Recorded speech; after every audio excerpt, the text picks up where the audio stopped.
Assalamualaikum warahmatullahi wabarakatuh. Halo anak-anak semua. Hari ini kita akan belajar tema 2, subtema 3, pembelajaran ketiga. Sudah siap untuk belajar hari ini? Kalau sudah siap, yuk kita mulai belajarnya ya. Perhatikan gambar yang ada di hadapan kalian. Pernahkah kalian melihat kondisi seperti gambar yang ada di hadapan kalian ini, di mana sampah sangat menumpuk? Di gambar ini ada sampah yang menumpuk di sungai dan juga sampah yang menumpuk di pinggir jalan. Nah, pernahkah kalian melihat kondisi seperti gambar ini? Kondisi sampah yang menumpuk seperti ini dapat mencemari lingkungan dan juga mengganggu kesehatan organ pernapasan kita. Karena sampah yang menumpuk ini dapat menimbulkan bau yang tidak sedap dan menjadikan udara yang kita hirup tidak segar. Setiap manusia itu memiliki tanggung jawab terhadap diri sendiri, masyarakat, dan lingkungan sekitar. Salah satu tanggung jawab yang harus diterapkan di lingkungan sekitar adalah upaya penanggulangan masalah sampah. Karena masalah sampah ini termasuk masalah yang serius. Kerugian akibat tidak tanggung jawab terhadap sampah.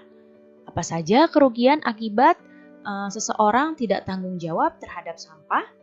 Yang pertama, kerugiannya adalah dapat membuat aliran sungai atau selokan menjadi tersumbat akibat seseorang tidak peduli terhadap sampahnya dan membuang sampah sembarangan. Kemudian, kerugian akibat tidak tanggung jawab terhadap sampah yang kedua adalah dapat menimbulkan bau yang tidak sedap. Kerugian yang selanjutnya, sampah dapat mencemari lingkungan. Dan juga, kerugian akibat tidak tanggung jawab terhadap sampah adalah menjadikan sumber penyakit. Ya, jadi ini adalah kerugian jika seseorang tidak tanggung jawab terhadap sampah. Memiliki rasa tanggung jawab terhadap masalah sampah merupakan hal yang sangat penting. Dengan sikap bertanggung jawab terhadap sampah, kita dapat menciptakan lingkungan yang bersih dan sehat. Nah, mulai dari sendiri, kita harus berusaha bertanggung jawab terhadap kebersihan lingkungan supaya lingkungannya menjadi lebih sehat. Salah satu cara untuk menanggulangi masalah sampah adalah dengan melakukan daur ulang. Daur ulang itu adalah menggunakan kembali barang-barang bekas menjadi berguna. Kita lihat contoh yang pertama. Di sini ada gambar pot yang terbuat dari botol minuman bekas. Nah, ini ada botol plastik minuman bekas ya. Di sini dibuat sedemikian rupa sehingga bisa menjadi pot dan disusun dengan rapi. Sehingga tampak indah nih pot-potnya ya, meskipun pot ini berasal dari barang daur ulang. Kemudian botol minuman ini juga bisa digunakan sebagai tempat penyimpanan seperti gambar ini. Daur ulang yang selanjutnya adalah menjadikan sampah plastik kemasan, baik itu kemasan makanan, minuman, sabun, dan lain sebagainya, disusun sedemikian rupa sehingga bisa menjadi tas dan juga bisa menjadi barang-barang yang bisa kita pakai kembali dan terlihat bagus ya. Kemudian daur ulang bekas botol tutup minum. Nah, ini bekas tutup botol ini nih disusun sedemikian rupa bisa menjadi keranjang yang menjadi berguna kembali. Dan ini ada bekas dari kertas. Kertasnya ini dibuat sedemikian rupa bisa menjadi vas bunga. Nah, kalau sampah-sampah ini didaur ulang seperti ini, maka sedikit demi sedikit masalah sampah akan dapat tertanggulangi. Nah, sekarang coba kalian perhatikan gambar berikut ini. Masih ingatkah kamu pada kegiatan berikut ini? Nah, di sini ada gambar, pertama ada kayu di hutan, kemudian kayunya ditebang menjadi kayu gelondongan. kemudian diolah oleh pengrajin kayu, dijadikan meja kursi, kemudian meja kursinya dijual di toko mebel, dari toko mebel, kemudian dijual dan dikirim ke pembeli. Kegiatan apa ya pada gambar ini? Ya, ini adalah kegiatan ekonomi, mulai dari produksi, yaitu mulai dari kayu di hutan, menebang kayu, kayu gelondongan, sampai pengrajin kayu, ini adalah kegiatan produksi.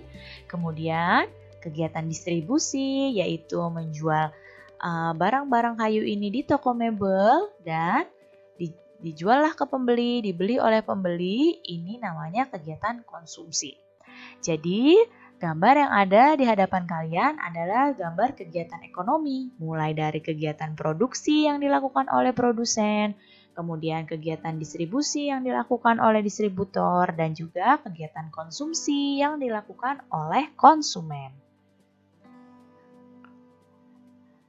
Kita itu membutuhkan orang lain untuk memenuhi kebutuhan yang tidak bisa kita hasilkan.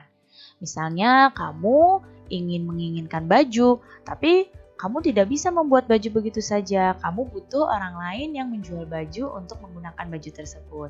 Atau seperti tadi, kita menginginkan di rumah ada kursi, ada meja, tapi kita tidak bisa membuat sendiri. Kita butuh orang lain untuk memenuhi kebutuhan kursi tersebut. Nah, kebutuhan tersebut biasanya bisa kita peroleh dari kegiatan ekonomi. Setiap pelaku kegiatan ekonomi memiliki peran masing-masing yang saling menguntungkan. Keterlibatan orang lain dalam kegiatan ekonomi dapat kita temukan dalam tahap produksi, distribusi, dan konsumsi. Ada orang yang berperan dalam proses produksi atau distribusi. Ada pula orang yang berperan dalam proses konsumsi. Kita harus saling menghargai peranan dari setiap individu di kegiatan ekonomi. Ya, mulai dari orang-orang yang melakukan kegiatan produksi, distribusi, dan juga orang-orang yang melakukan kegiatan konsumsi. Ya, jadi kita harus menghargai peranan setiap individu, ya, karena itu merupakan hal yang penting dalam kehidupan masyarakat.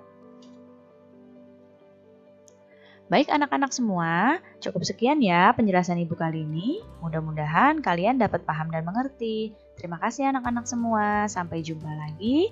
Wassalamualaikum warahmatullahi wabarakatuh. Assalamualaikum warahmatullahi wabarakatuh. Halo anak-anak semua.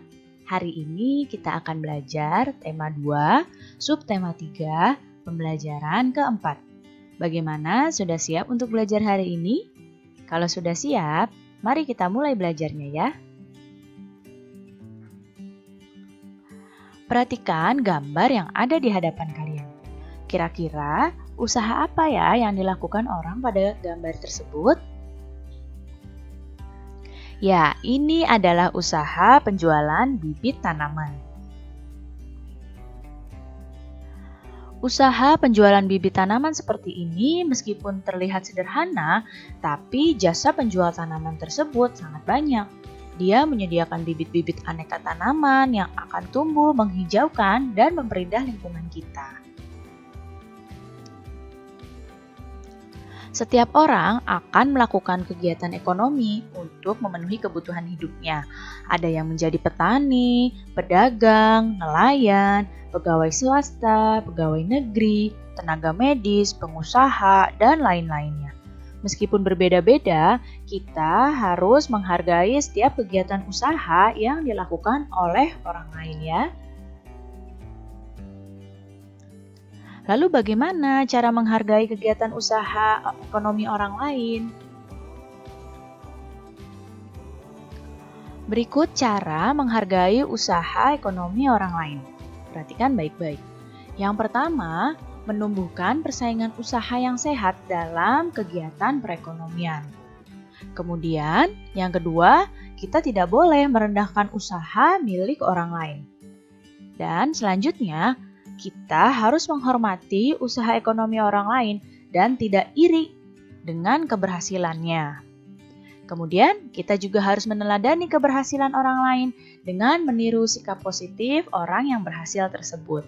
Jika cara menghargai usaha ekonomi orang lain ini dilaksanakan, tentu akan tercipta masyarakat yang damai, yang sejahtera. Dalam menjalankan kegiatan usaha ekonomi, setiap orang itu harus melakukannya dengan penuh tanggung jawab.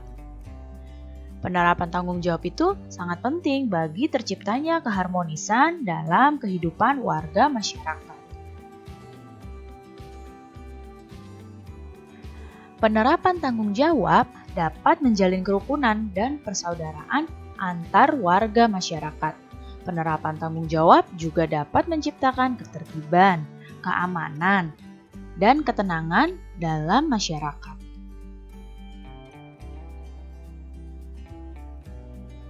Nah, jika tidak adanya penerapan tanggung jawab di masyarakat, akan menimbulkan akibat-akibat yang tentu saja tidak baik bagi lingkungan tersebut. Apa saja akibatnya jika tidak ada penerapan tanggung jawab di masyarakat? Yang pertama, akan terjadinya ketidakharmonisan dalam hubungan antar warga masyarakat. Jadi bisa saja antar warga saling bermusuhan karena tidak adanya penerapan tanggung jawab dengan baik. Kemudian bisa terjadi kekacauan di mana-mana.